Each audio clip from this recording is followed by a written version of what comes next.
Hello everyone, and welcome to another exciting episode of Spider-Man Page by Page. I am Captain Logan. And I'm Dan. And today, Spider Dan and I return to talk about the next issue of The Amazing Spider-Man. It's the first appearance of the Lizard, The Amazing Spider-Man number 6. And Dan, this one is significantly less silly than the last one, but it's got its moments. Oh, yeah, definitely. I mean, the Marvel Silver Age stuff, it's never devoid of anything silly. Yeah, certainly. That's what I kind of like about them. It's kind of the charming stuff about, like, comics from the 60s and stuff.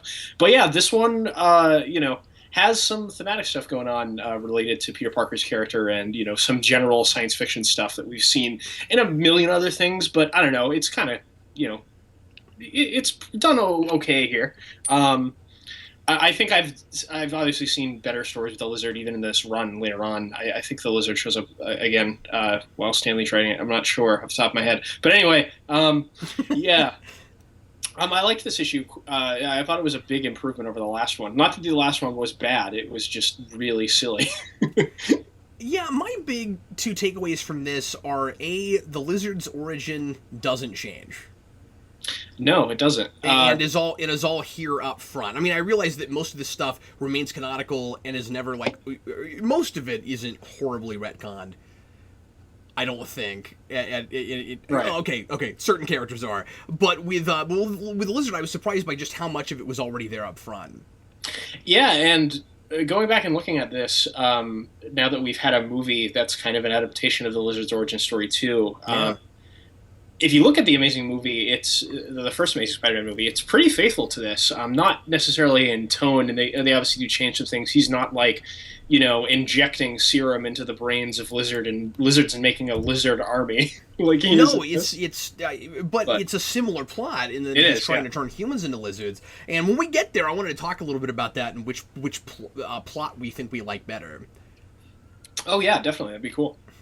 But the other big thing for me is I think we're really you mentioned tone, but I think we're really solidifying the tone of this book with this issue and it's starting to really find its stride. Yeah, the Amazing series, eventually it will begin to break formula and it will become a little bit more of an ongoing story about Peter Parker's life, even more so than it has been up until this point. Peter Parker is kind of, we've progressed him as a character, but we're kind of repeating the same, villain shows up, Peter learns, to put his responsibility before his own petty wants and needs, and then the story ends. But eventually we'll develop his character further. And yeah, I think tone-wise, we have definitely arrived there. I mean, just look at the cover. It proclaims that the Marvel Age of comics is here. So, yeah. Well, and I think some of that is intentionally commercial. Yes. Hey, we're shipping every month now, and we want to make a big deal out of Spider-Man's selling well, so he's becoming the tentpole character right now already. Yeah, it's amazing that we commented this on this a little bit when we were using the Fantastic Four to sell Spider-Man earlier, but even in this issue, it's still surreal to me to go back to this stuff, and it's Spider-Man, the greatest new hero since the Fantastic Four. I'm the roles are so reversed now. Yeah, it's kind of wild. I think part of the reason I'm saying that it feels like it's starting to solidify its tone and find its footing is because, and again, still kind of certainly some really silly stuff, but and it's still in that formula. But with all the stuff about Peter Parker getting in his own way, which has been there, but it's really up front here, and Peter Parker competing with Spider-Man constantly. Yeah, he even straight up says at the end of the issue, as we'll see, where he's I have the worst luck. Who else would be their own competition in a romantic, pursuit? Yeah. I also think, without getting too far ahead of ourselves, that it's kind of funny how kind of wrapped up in a bow happy ending this is for the Lizard, and we still have that formula that formula of Spider-Man gets to the end and everything is going wrong for him. Yeah. Yeah. I liked that in this issue, we kind of broke a little bit with formula with the villains in that the Lizard is kind of the first one we've had that's at all sympathetic. Well, absolutely. Spider-Man at the end even says, like, none of this is your... Or you didn't break any laws. Yeah, exactly. Like, it's not really your fault. I think that could be argued. Yeah. and he was trying to, like, do something that was really great, and he just got a little overzealous, and that immediately makes him less two-dimensional than anybody else we've had, except that he talks like all the other two-dimensional villains all the way through until he becomes Kirk Connors again. So the Lizard himself is not sympathetic. Right. Not that he necessarily has to be if he's just a monster character, but the fact that he's talking in complete sentences and with a regular, like, scientist vocabulary, or at least regular person's vocabulary, is, I don't know. That's not what I would have done with it. Yeah, there are some places where his speech does seem a little bit more abbreviated than, like, you would think a normal person, like, would be speaking, like. Slightly, but for the most part. And actually, it has that in common with Frankenstein. Like, that's right. Like Frankenstein's monster. And I mean, obviously, this is a Jekyll Hyde thing before it's a Frankenstein's monster thing, but it reminded me of that. Yeah, definitely. And like, he just goes on these long soliloquies. Yeah, and in the abbreviated speech, I can't tell sometimes if it's intentional or if it's just, like, a typo in the book or something, because if you go back and read these issues, like, there are some grammatical errors and spelling errors and stuff to be found, especially in these early issues. Yeah, let's go ahead and get into it. Here is our obligatory splash page. Eric reminded me earlier today that these interior pages are called splash pages. I'm used to a splash page, calling a splash page simply anything that's a full page spread, but he's right. That first page that's not actually getting into the issue yet is a splash page. That is true. What had we been calling them before? Title pages? Title pages, yeah. I mean, that's fair too. Maybe we should even be calling them credits pages. Yeah. Because that's kind of what they're for. Let's just call them awesome Steve Ditko drawing pages. Yeah, absolutely. So we've been talking a lot about when these are thematically foreshadowing, when they're kind of the whole issue in microcosm, at least idea-wise, and when they're not. This one strikes me much more as just getting us excited about the action and the situation and how different it is from anything we've seen before. It's like if this was a serial, like a movie serial, this would be the poster. Yes, you're right. It would be. I mean, you could kind of maybe stretch and say that, like, there is some setting up of thematic things at the beginning where they talk about, like, how dinosaurs, if they were as smart as humans, their brawn would, like, crush us and wipe us off the face of existence. Like, humans wouldn't have evolutionarily been able to keep up with humans. And it's kind of like Peter Parker using his... The story's all about Peter Parker using his human ingenuity and intelligence to beat the Lizard, even though he's not strong enough to physically come to blows with him. And I guess, like, you could say, like, Peter Parker's backed into a corner, like that happens in the story, and he's got all these reptiles around him that are, like, threatening to kill him because he's a human and stuff. I don't know. It's a great point that it's kind of man versus beast, but yeah. I guess the argument there is that it's also beast versus beast.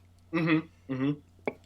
Because there are parallels, and they directly speak to each other about the fact that it's an animal themed guy versus an animal guy, but Spider-Man also was given spider powers, so he does kind of have that in common with the Lizard, where he's this enhanced human, and that makes him maybe superior in some way.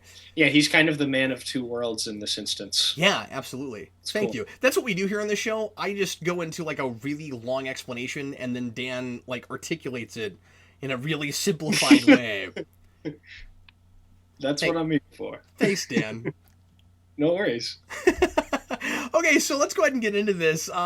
This opening scene is absolutely hilarious, I think. Because you have all of these people freaking out like this is the most supernatural thing anyone has ever seen, and we had a sand creature 2 issues before. Well, to be fair, these are Floridians, so maybe they haven't been exposed to a creature of this magnitude like the New Yorkers have been. Who knows? My favorite line on this page is, "Nobody would dare invade its dark domain." I know, like, Florida is like some sort of dark evil place that exists in the United States. I mean, I kind of like setting it outside of New York for this story, just because setting a story with such a horrific character like this that's so monster-like, you could maybe do it in the sewers, and we've seen that done with the lizard like over and over since like he's been introduced and stuff. But I kind of do like setting it in a classic horror swampy kind of area. It's cool setting for the story. It's a really good point. It also kind of checks a box for like all of these situations that excuse me, that Spider-Man could get himself in that he hasn't yet. That's much more difficult if you're a broke superhero that's banking completely on your power set and not much else.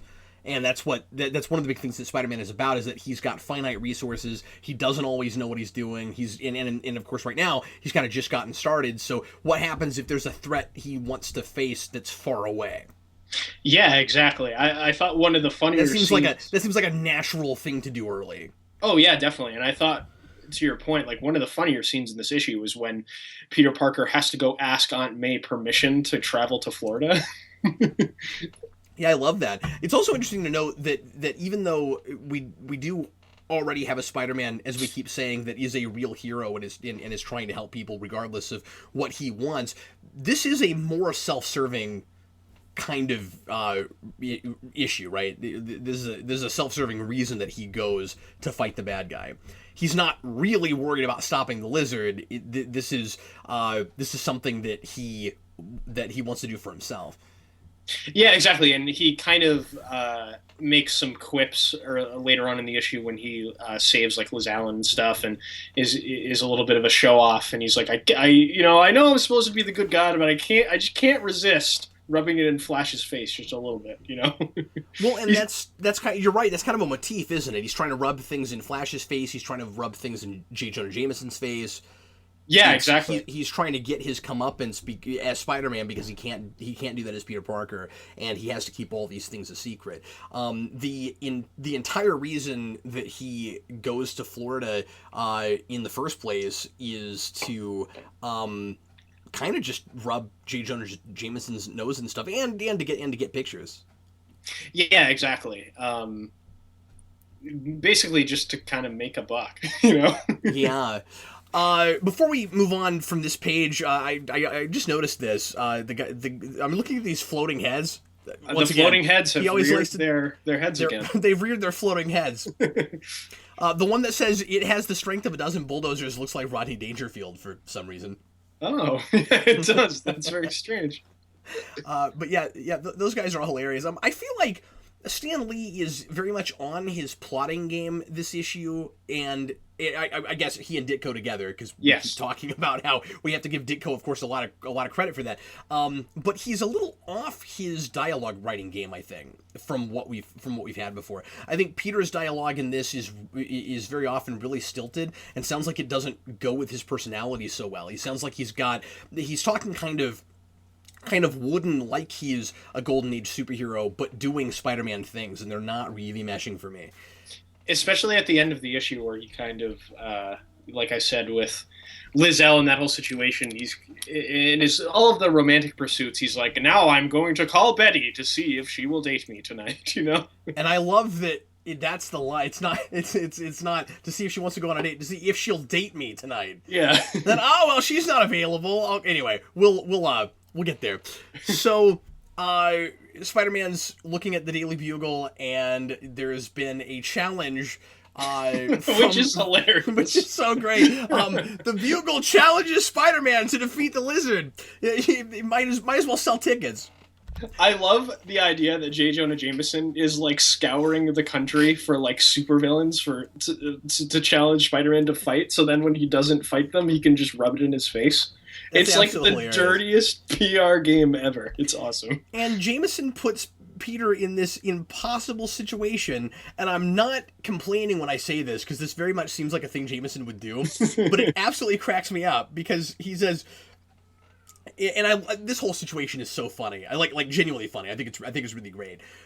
Just the whole notion of the Bugle trying to get Spider-Man to fight the Lizard, but they would have to send him there because the Spider-Man is Peter Parker and he has no money to get on an airplane. I just love that. Yeah. And this is one of those this is another place where I think it's finding its footing. That is a classic Spider-Man situation. Oh yeah, definitely. And we haven't had that kind of thing yet. And so anyway, Jameson is like, Peter comes in and he's like, hey, fly me out to Florida so that I can take pictures. And Jameson's like, Spider-Man is never going to show up. Yeah. So let's not bother. I'm just trying to make money with papers. I just thought that would sell newspapers. I'm not actually expecting anything to happen. And I kind of buy that. I think Jameson, I don't know, he either really thinks what he thinks about Spider-Man or he's constantly laying it on thick. Yeah, you can never really tell in these early issues. I mean, there's obviously been exploration of that later on in, more contemporary stories. But at least if you're reading this stuff by itself, it's like, yeah, maybe he's a man of two worlds too, where it's halfway between both of those things. Who knows? Yeah, it's true. But what I love about it is if Spider-Man did show up and fought the Lizard, Jameson would be angry at Peter for not getting the pictures. Exactly. Yeah. Spider-Man and Peter Parker can't win in this situation. It would not matter that it was in Florida. Because remember, last issue, it was like, where were you? Why weren't you getting the pictures? Like, why would you have expected him to be there? Yeah, I know, right? And of course, it's because somehow he magically always gets these pictures, so Jameson's expecting magic.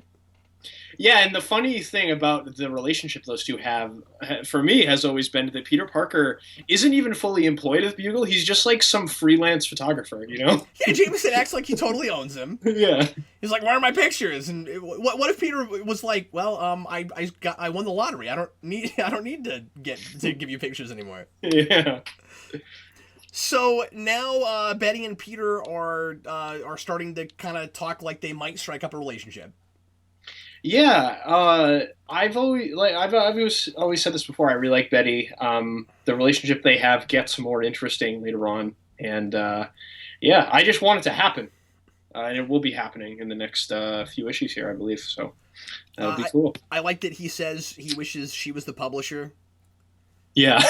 Instead of being a secretary, because of course she's more competent, and I don't know if competent is the right word, but I don't know if Jameson is incompetent. He's not incompetent. He's just kind of he's a sleaze bucket. Yeah. and heartless, and she has more integrity. But I think this would have played as kind of a progressive thing. Yeah, that's true. I wasn't even thinking about it that way, but you're exactly right. That's true. You've got a lot of kind of like women's lib stuff in 60s Batman. Oh, and definitely and reminded a little bit of that in the commentary that it has there, and this, of course, is in a not humorous situation. Oh yeah, and even like in early X-Men, that's all about like those stories are obviously very allegorical for the the civil rights movement in the 60s, even though Stan Lee expresses his hatred of beatniks all the time in the early X-Men issues. It's still, a lot of that stuff is about championing the cause of civil rights, which is awesome. Good stuff. Another thing that really cements this in the period is that, of course, obviously, if this was now, you would just sit down and get on Wikipedia or something and look up things about lizards. But yeah, that's true. Peter has to go to the library and look at dinosaur bones, or not the library, to the museum. Yeah. If I was Peter, I might just go to the library. And one of the things that also sets this in the time too, a little factoid about dinosaurs.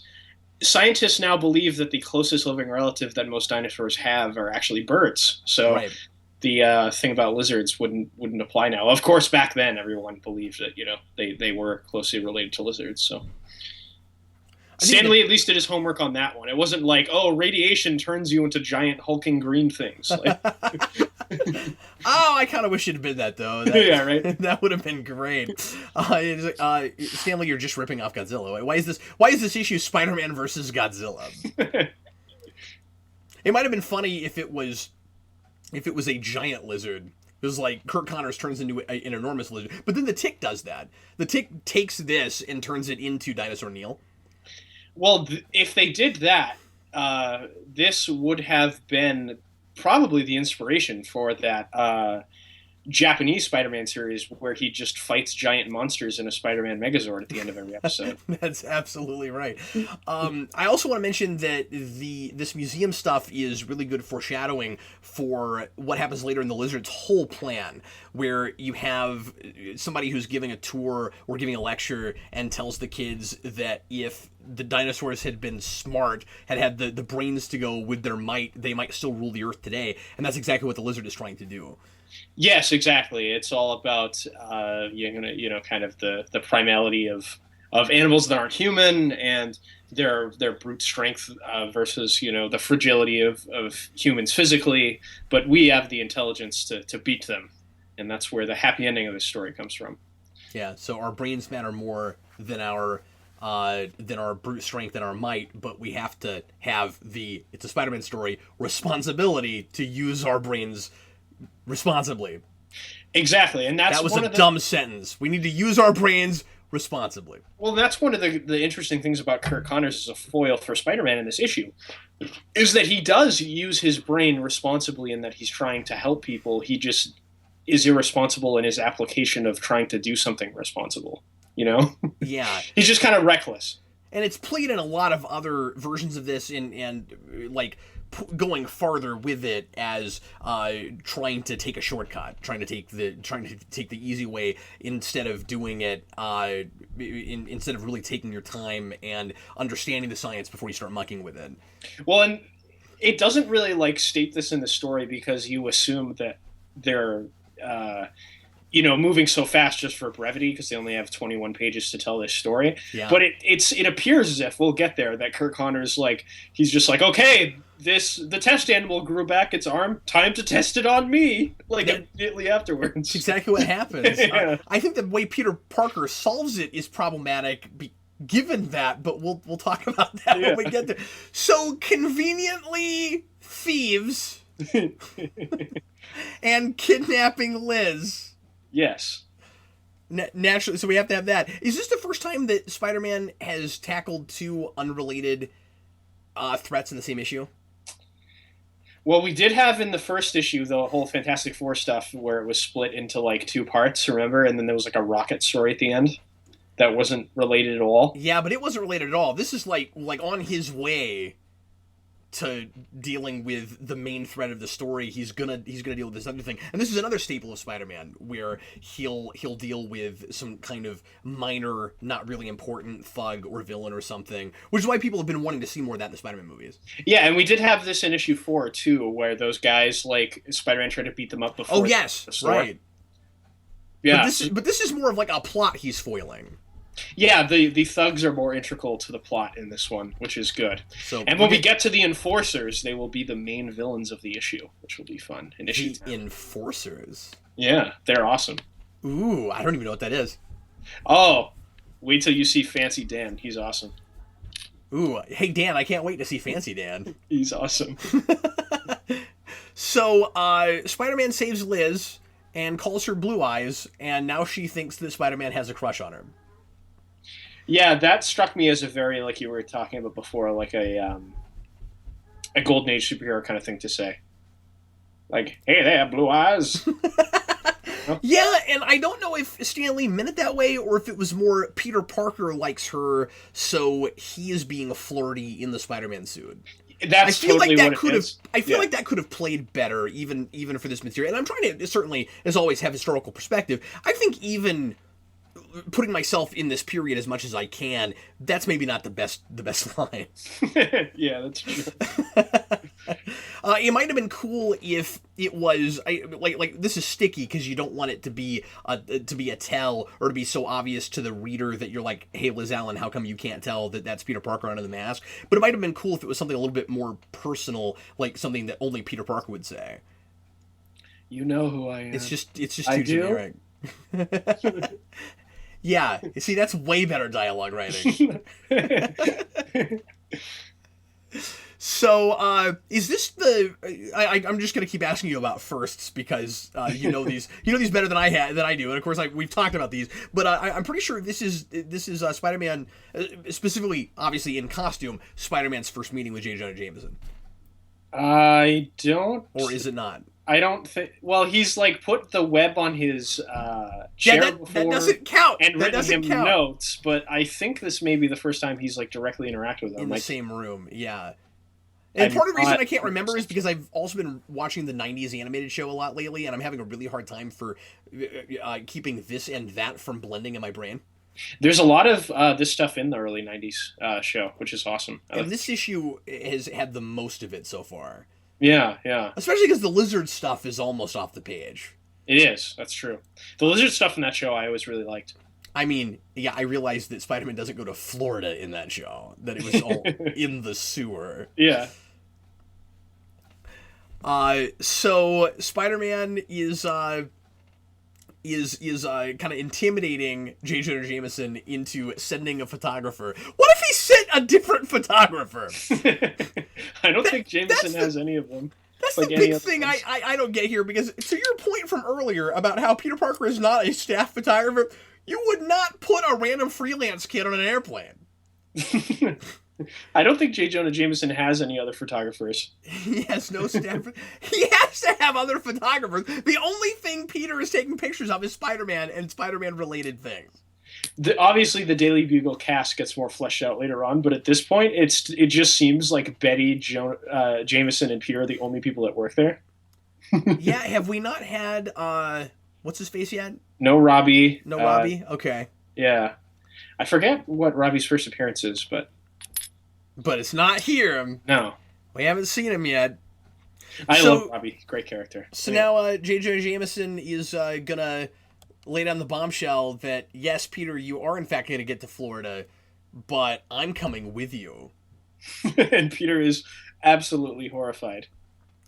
I don't think Stan Lee gets enough mileage out of that. I don't think he does either. Because the reason why Peter Parker... It's a fun situation. Yeah, because the reason Peter Parker's so concerned initially is like, oh, I'm not gonna be able to change into Spider-Man and go fight the lizard. But I'm thinking to myself, like, Peter Parker probably wouldn't want to be in J. Jonah Jameson's presence for any more time than he has to be, right? But he's like taking a vacation with him. It's just kind of funny. He also solves that problem pretty quickly and a little too easily. Yes, he does. That's true. It's like that's the whole reason to send J. Jonah Jameson, is that it would complicate matters, and it doesn't complicate them enough, really. Yeah, maybe this issue could have been a two-parter. I think they're trying to get. I keep saying Stan Lee, but I think Lee and Ditko are trying to do too much in this issue. Yeah, and I think which is funny contrasted last issue, which was completely padded out. Yeah, and I think once the book really does hit its stride in full force, this may have been a story that they did extend to 2 issues, because they're not afraid of doing like 2-parters later on, especially, once we establish the main cast. One of my favorite Spider-Man stories from this run is a 2-parter, the story where Norman Osborn figures out Peter Parker's identity and stuff. It's great stuff. Something else I think is amusing on this page is J. Jonah Jameson getting upset with Peter for not bringing camera equipment with him on the airplane, and I'm like, well, Peter, and again, this is decades ago, and so like traveling would have been much different. But like, how many carry-ons would he have brought? Like, or not carry-ons, but like how much luggage would he have wanted to bring with him? I don't know. It just seemed like if I were Peter, my argument would be, well, you're at first he's complaining for a minute about all the stuff he's bringing. Why do you have all this stuff? And then Peter's like, and then Peter explains what it is, and he's like, "Oh, good on you. That's good. You're thinking ahead." Yeah, I think. And then if I were Peter, I would have been like, "You're complaining about me bringing stuff with me. I thought I'd buy it there because I knew you would complain." Yeah. Nothing can make him happy, which is the funniest thing. Yeah, exactly. No, I think he's probably doing that on purpose. Yeah. So we get to Florida, and now we've got Spider-Man very much out of his element in a totally different kind of setting than he's ever been in. That's right. And I do love... a totally different kind of setting than what Florida really is. Well, not there totally. are swamps in Florida. I'm kidding, not totally, but it is kind of funny that it feels like the entire state is nothing but swamp. I should also mention that this is, ironically, this is where, or not ironically, but coincidentally, this is where Eric is from. That's right. I wonder if Eric has been to the historic, because you know how they do the tours of New York City, where you can go see all like the the locations from Marvel, like where Hell's Kitchen is, and it's sort of like a really nice neighborhood now. Yeah. And you go to like the bridge where Gwen Stacy got thrown off and stuff. I wonder if Eric has done the historic tour where we get to see where Spider-Man fought the lizard in the swamps and where this Spanish fort is that they fight in later. Yeah, I wonder if he's been in Spanish. I'll ask him. Okay. So another thing we don't really deal with a lot. Well, I was going to say we don't deal with the fact that like Spider-Man's always an urban hero and he's used to swinging on buildings and things. But I guess if you've got enough trees, there's stuff to swing on. That's true. I can attest that it's very difficult as someone who has played most of the Spider-Man free-roaming video games where you have to swing over Central Park, and it is like it's nightmare. hard. Yeah. But I suddenly had this hilarious mental picture when you said I can attest as someone who has, and I was like, Dan, have you gotten web shooters and gone out to trees and tried to swing around? I wish. Spider Dan. The Spider Dan moniker is more literal than I realized. So, Spider-Man, we didn't mention this, but earlier there's a panel where Spider-Man just happens to see a newspaper article that's mentioning Kurt Connors and that he's a reptile expert. And I'm not going to complain that Peter Parker doesn't immediately think, oh, maybe that's the lizard, because there would be no reason to assume it's a man. That's true. I don't think. Except that he's wearing a lab coat. But I don't know, are there pictures of him yet? I don't know that people have pictures of him yet. Yeah, I don't know if there's any pictures of him. I mean, obviously there were witnesses, but who knows if anyone was an ace photographer like Peter Parker and arrived on the scene. And got nobody brought their cell phones with them that day, Dan. Yeah. I'm just picturing people trying to take photos with corded house phones. Yeah. I mean, this is a situation like a lot of things, of course, that you wouldn't really have now. Yeah, that's true. This giant lizard guy would be trending on Twitter already. Yeah. So he finds Kurt Connors' wife, and he goes to find Kurt Connors. He's like, oh, there's this lady, and she's crying. And you know what a random lady we haven't met yet sitting around crying when a superhero shows up and goes through the window means, right? It means backstory! Yeah, and the funny thing about Kurt Connors' house is that it's just like a half a mile into the swamps where Spider-Man is thrown. He literally says he got thrown half a mile, and it's like, oh, there's this creepy house. Let's go check it out. Yeah, there's a lot of conveniences like that. Yeah. But yeah, what is that house doing in the middle of the swamp? Like, this is not civilization here. Maybe it's because he has a crazy science laboratory, but he's not a mad scientist. That's right. When I think of and I don't know a lot about this character, but when I think of Swamp Thing, I think of like scientists in the middle of nowhere, but not Kurt Connors. Yeah, not necessarily. I love this first panel here. Maybe this is just an outdated thing, but like, did people used to take pictures of themselves and sign them to their wives and give them to them and be like, to my lovely wife, sincerely, Curtis? I don't know. Does that happen? I don't know, but I'm doing that now. Yeah, right. Would you like an autographed picture of me? And the man you see every day. And make it look like a headshot of a game show host. Yeah. I just laughed hysterically at that page. I was like, that's awesome. I didn't even think of it.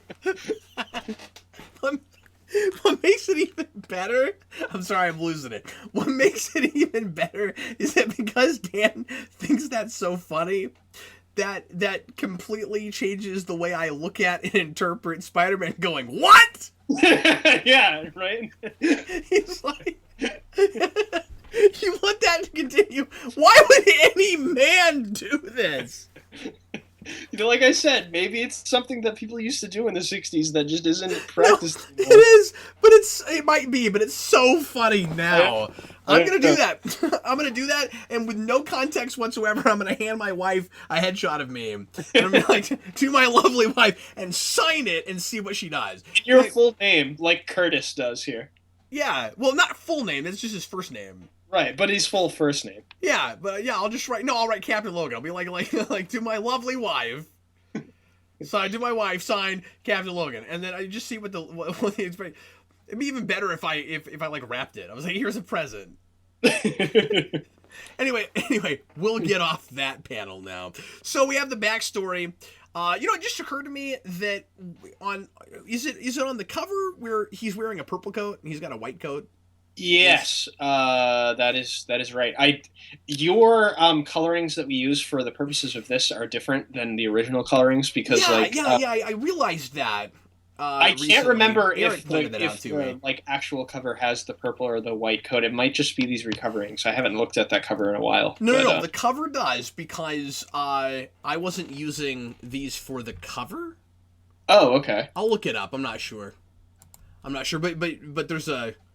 But yeah, there's a purple one, and then it's like, well, but inside it's white, and I know that these colorings are different, but I'm pretty sure it's white in yours as well. Like in the interiors, isn't it white? Yes, it is. I'm just saying about the cover, like the cover in your in the files you're using here. I thought maybe the purple on the front was different than what it actually is. Yeah, but that's actually not from these files. That was from a Google image search. Okay. So anyway, this part, of course, very familiar, even if you haven't read this. That's right, yeah, because the Lizard is a villain that's featured in a lot of Spider-Man things in other media. So if you've seen the Lizard show up at any point, like this is kind of the story you tell with him, because it's kind of a classic, timeless archetype for a story, and doing it with Spider-Man is always fun. So he's like, yeah, figured it out, nailed it. And then, oh no, I'm a lizard. And now I have a really generic personality. And I like how she's talking about how savage and primitive he's gotten. And to me, it seems like he's just gotten less interesting. Well, yeah, he does lose the ability to write, as we see here, which is kind of funny, where he's just like, I can't do this! Or do science experiments. He can't write. Oh, okay. Yeah, that's true. Yeah, I mean, he writes kind of clipped, but he might also just be in a hurry. I think it'd be funny if he couldn't hold a pen. That would be hilarious. Or, I guess that wouldn't be funny, but it seems like a thing that, could be difficult. It's like, I got opposable thumbs, but they're lizard hands. They're not opposable. Yeah, we should also ask Eric if deadly giant snakes are a thing in Florida swamps, because they show up multiple times in this issue. Like when Spider-Man is paddling down what looks like the Amazon River in the middle of Florida on his web shoes. He's just like, now I can keep these jungle snakes at bay, or whatever he calls them. Oh my gosh, that's so funny. Yeah. One of the things I can't stop thinking about while I'm reading this issue is that scene they cut with Kurt Connor's kid in the first Amazing movie. Yeah, all of the family stuff with Kurt Connors was basically cut from that movie. I don't think his wife was actually, or Billy, were in the movie at all. No, they're not. And there's a whole parallel. I've talked about this before, of course, but there's a whole parallel there with Peter and his uncle. And I'm really glad that he's in this. And we're not drawing attention directly to Peter and Uncle Ben in this, but I think once you read a lot of Spider-Man stories and understand the essence of this character, the fact that Spider-Man is saving a kid in this, I think, is kind of important. Yes, it is. And I mean, saving Doc Connor's kid. Yeah, because he's got he's got the father who has turned into this horrible, irresponsible creature that wants to take over the world with giant lizard people, and he's and so he's gonna lose his dad, who is not totally unlike Uncle Ben. No, he actually seems like a really good role model when we see him interacting with his kid and stuff. So it's kind of like a what if, like what Billy is Peter Parker, and this is like what if Uncle Ben had turned into a literal monster. Maybe he could have had a personality change or something to become a quote unquote monster in Uncle Ben's case. I don't think he ever had the opportunity to turn into a giant lizard, but Uncle Ben's just kind of a working class guy. He doesn't have these kind of opportunities, but Yeah, and this is very much what Spider-Man could be if he's not careful in certain ways. very true. He could have tried to make a radioactive spider army to take over the world. Well, I guess the point I'm making is, and I'm thinking a lot, of course, about the animated series. Yeah. But Peter Parker fancies himself a scientist, which gets hilarious here in a couple pages. Yes. But he fancies himself a scientist. He wants to grow up and be a scientist. It's fun to read about a superhero who's part of his whole thing is, who am I going to be when I grow up? Yeah, he has ambitions past this. It's like it's kind of like a temporary gig for him. This is the way he thinks about it. Yeah, absolutely. This is not the be-all, end-all of his life. He doesn't want to do this forever. Mm-hmm. That's a really good point. But like, he could try to fix his ailments like this too. He could get the spider powers and freak out and try to fix it and become a big giant man spider, which is what happens in the animated series. He could grow 6 arms. Yeah, but again, like things I know about from after this are informing that, so It's not like that's in the issue or anything. Right. But I guess what I'm saying is there's so much potential with this character, and then we utilize a lot of that down the road. Oh yeah, definitely. I just also mentioned that his face is really different in this. He looks a lot like the way he looks in the first Amazing movie. Yeah, and of course everybody hated that. Yeah, which I didn't mind because I saw him in the trailers and everyone's like, "Oh, he looks like a Goomba from the Super Mario Bros. Movie," and he did. He kind of does, but he kind of looks like this too, which I kind of I appreciate it to some degree. Yeah, that's fair. I mean, that's obviously not the reason they did it. It wasn't trying to be really authentic to this. I think it was because they couldn't make the mouth move right. I've heard them say that, and I've heard them say they took inspiration from this too. So I mean, maybe it's both. Maybe it's a little bit of both. Yeah. But or maybe that's just a really nice, convenient excuse.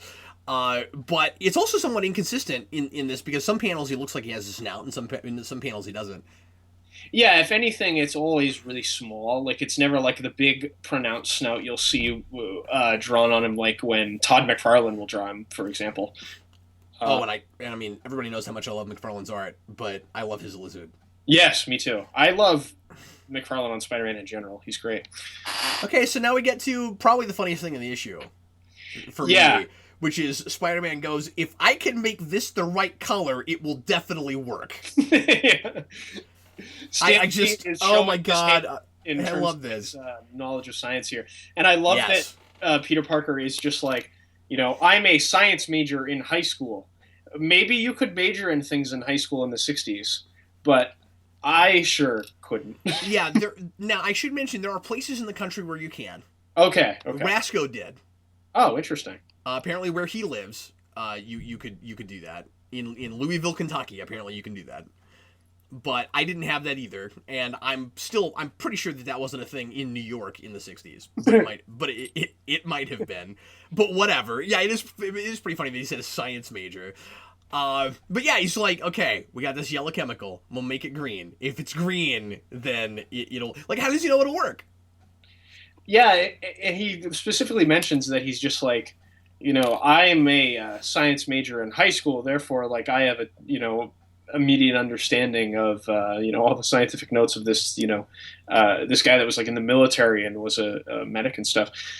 And did all this research on like lizards and stuff. I mean, I understand that they're this is moving at a breakneck pace, and we need to like get on with the story and get on with the action, as Stanley always says. Well, but it's just kind of funny. Yeah, but I think the word here is rushed. Yeah, yeah. It's not just because it's a quick story pacing. No, we rushed through that pretty hard. Yeah, we did. And what bugs me about it is that again, this isn't as much in this issue as it's going to be about the lizard later, but.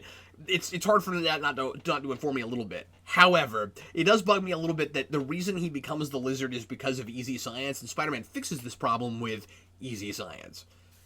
Easy science for the win. I don't really like that.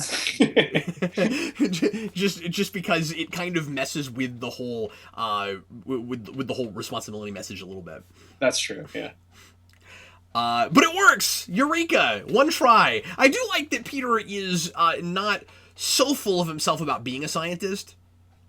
Yeah, he's unsure of himself in that regard, which is interesting because it kind of ties in a little bit with the theme of the story. Like, are humans really intelligent enough to overcome the brawn that this, representation of, primal strength and stuff like that? Like, does he have enough, human ingenuity to overcome him? And it seems like maybe he doesn't by the end of this page, because he kind of loses in this fight to the lizard pretty spectacularly. Yeah, that's true. You see, Dan is not trying to avoid all of those adjectives that are usually used to describe Spider-Man. He'll just he'll go right for spectacular. He's totally. Yeah, I mean, this is a pretty sensational issue so far. So. I think it was pretty superior to the last one, Dan. Well, that's true. But anyway, so I meant to mention this earlier, but we've already had some stuff about the Lizard's plan, so this might be a good time to discuss this. But I don't know which I like better. The idea of the Lizard trying to make a giant army of lizard people out of lizards that become, I don't know, would this whole thing make them, I mean, like Ninja Turtles, where like they're anthropomorphized and they become more intelligent? Like, I feel like that's kind of what he's trying to do. See, what I was thinking, because I'm a maniac. Dan's a science major. Dan was a science major in high school. What I was thinking was, this would totally be the best possible basis for a what if like miniseries where the lizard just like conquers the Earth with a lizard army. Like just like call it the Lizard Wars. Like, he succeeds in beating Spider-Man, and then the lizard just like conquers the whole Marvel universe with lizards. That would be the coolest miniseries ever. It would never get written because I'm the only one who would read it. But yeah, so I guess what I interrupted myself with. Wait a minute, what exactly would these lizards look like? But I guess my question is, what is more interesting for this villain and what he's all about, and in paralleling with Spider-Man, making an army of lizard people out of lizards, or an army of lizard people out of people? I think either way it kind of speaks to like the Darwinian thing the lizard has going on, where he's like, his brand of lizard people or lizard beings that are enhanced by his science are superior genetically to humans, so they deserve to dominate the planet. Like, either you force people to evolve into what he believes is the genetically superior being, or you conquered humans. I think you accomplish the same thematic thing either way. I think it's just kind of like preference. Like, is it cool to have him like turn people into them, or kill all of them? Yeah, I think it's a little bit more interesting, weirdly, because I always kind of had some issues with the whole giant lizard plot in Amazing Spider-Man, and I'm feeling somewhat different about it having read this issue, which is why I bring it up. Because I'm leaning toward it's more interesting if it's people because of the identity thing. Because we've just supplanted Kirk Connors with this lizard personality, and it's a little bit more interesting and amazing where the mentality of the lizard of the lizard versus Kirk Connors comes from that initial personality in the first place, where he wants to improve upon humanity as opposed to create a species that deserves to dominate the world. I think there's a distinction. That is true, especially since, like you said, his original goal with the serum is to make supplant and complement one of the great flaws of human physicality, which is we can't grow limbs back. Yeah, exactly. We can get past our limitations. Yeah. So I do think that's a little more interesting. It's also, after I've read this, a little bit harder to be annoyed about the scope of that plot, because I always thought, like a lot of people, why does it have to be so giant? But it's more giant there, of course, because he begins to succeed in that plot, and we actually do turn a bunch of people into lizard people. Right. But here, if he succeeded, it would be just as large in scope. Yes, it would be a giant lizard war where they were like crushing tanks and stuff, like they mentioned at the beginning of the issue in the Dinosaur Museum. It would be the coolest miniseries ever. Right? Yeah, you're absolutely right. I feel like I could make the argument that this is so far the biggest in scale villain plot. Yeah, I mean, Doctor Doom. There were supervillain bases at stake, which is pretty large. But this one is... We've got generic, I want to rule the world, but, like, this would fundamentally alter society, obviously. That's very true. Yeah, definitely. This is not just rule the world, this is kill everyone with lizard people. Dr. Octopus wasn't doing anything like that. No, he wasn't. He wasn't. And Sandman certainly wasn't either. So the shoes are hilarious. They are hilarious, and there is the snake that Peter is going to fight off that looks like the CGI snake from the new Jungle Book movie that Scarlett Johansson plays. It's just like the biggest snake you've ever seen in your entire life. And now I want that snake to start talking and sound like Scarlett Johansson. And we go to the Spanish fort. See, but it's fun to see him in this setting. Yeah, it is really cool. Like, I know, obviously the history, like the Spanish used to own Florida before it was conquered by America, and I would like to know if there are any existing Spanish forts like in the swamps of Florida. Like, I just have no idea. It'd be really interesting to know. Well, we need to start making a list of things to ask Eric about. Yeah, this is like we need him on this. Let's just re-record it. Eric gets on here. He gives us facts about Florida. We should have brought him in for this. Yeah. Okay, so I just love it when Stan Lee comes right out and says, "This scene is fraught with drama." Yeah, I love that too. It's like, no, you don't need to tell us these things. Once again, really overstating things and trying to get as much writing in there, as much language. Because Stan Lee wanted to be on the page, then you gotta have. Yeah, and I find it interesting that Stan Lee always talks about his motivation with like the dialogue and the narration stuff was to teach kids about words and stuff, and you can totally see that. Like some of the words he uses are like unnecessarily like sometimes the descriptions don't even match what he's trying to say. You know what I mean? He's just like, I'm gonna use a big word because I want to teach kids, and it's awesome, See, now that you said that, he bolds so many words, it makes me wish that he was only bolding like words that he thought of as vocabulary words to teach children. Yeah. So then you go through Spider-Man issues and you create vocabulary lists for children to learn. So like this page, that vocabulary list would be alligators, obedient, first, you, snakes. That's millions true. Alone, nothing. Good. Get him would be in there just as one term. Steve Ditko also draws a mean alligator here. It's pretty awesome. Yeah, it looks great. Cool. I should also mention that I feel like the webs under the armpits have gotten bigger the last couple issues.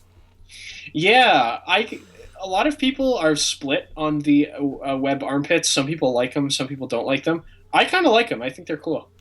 I've always liked them too, but it's a thing, of course, that looks good on the page in a way it would not look like it would not look in real life.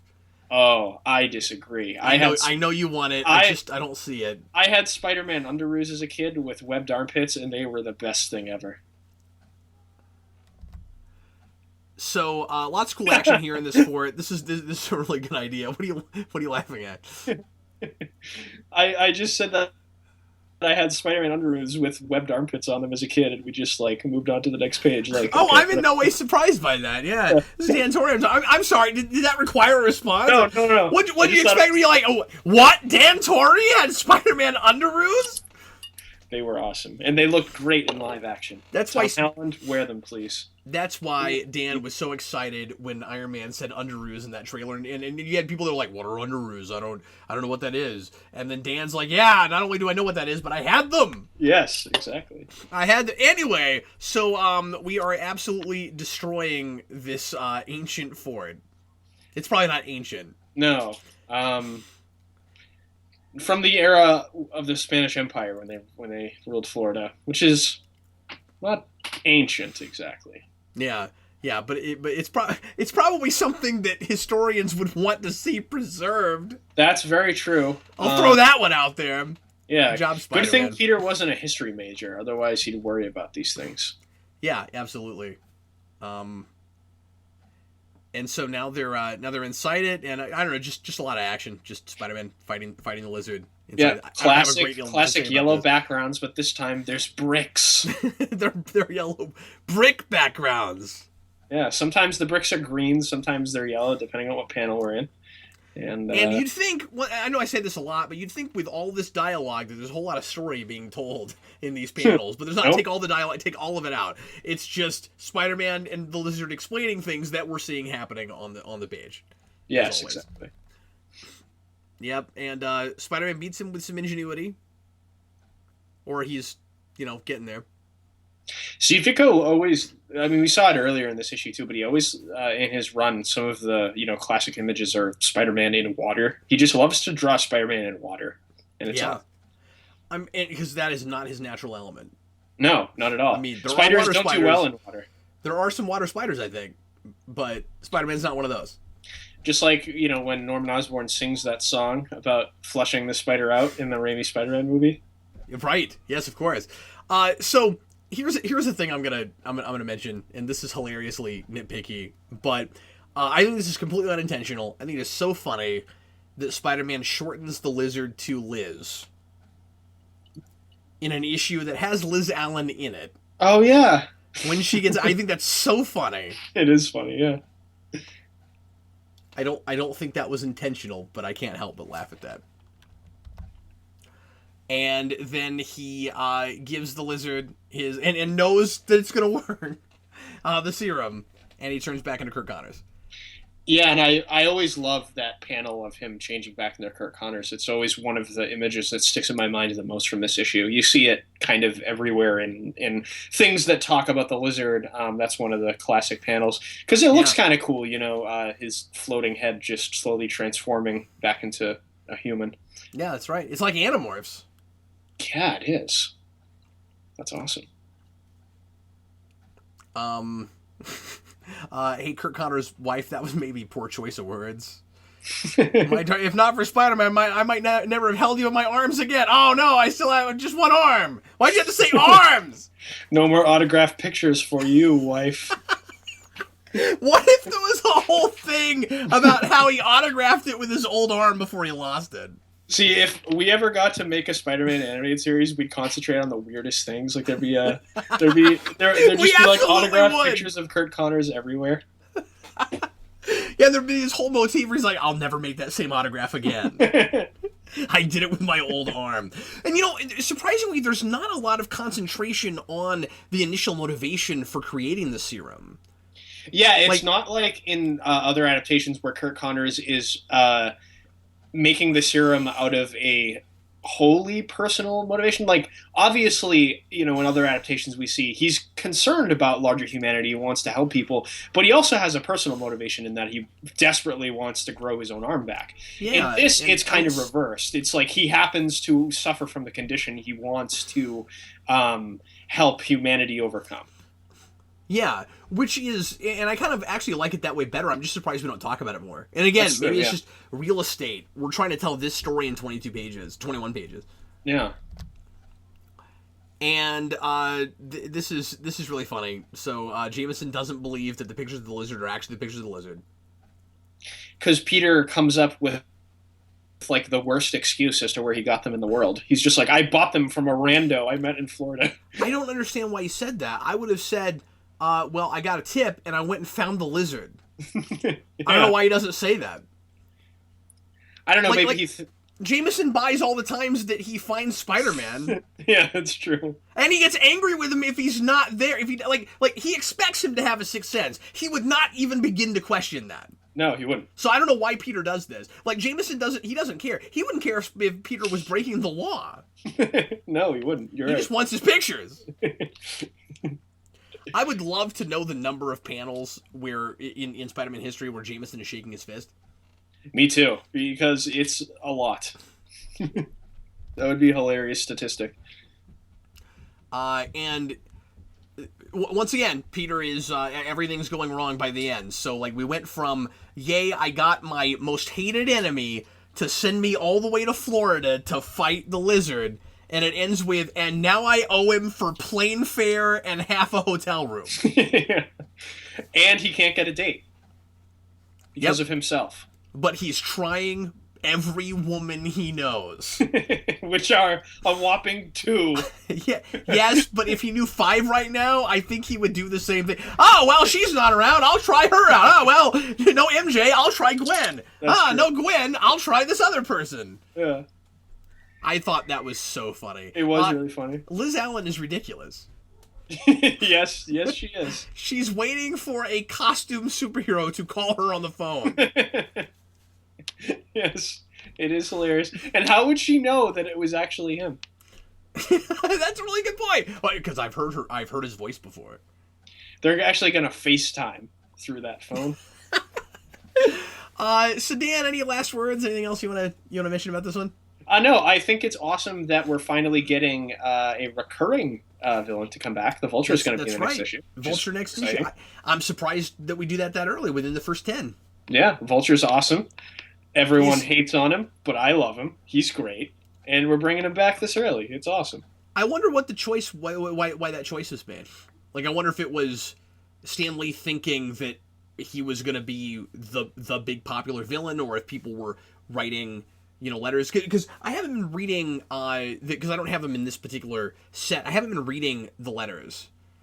Yeah, in my omnibus, I have all of them, and when I was reading these issues for the first time, I would look through them, but I didn't really go back and look, and I don't really remember. We should start looking at those. I might start doing that. We should, yeah. But it'd be interesting to know if it was like, oh, people like the Vulture, let's bring him back. I wouldn't be surprised. He is awesome. I love the Vulture, and I'm not even being facetious. I think he's awesome. I love the Vulture.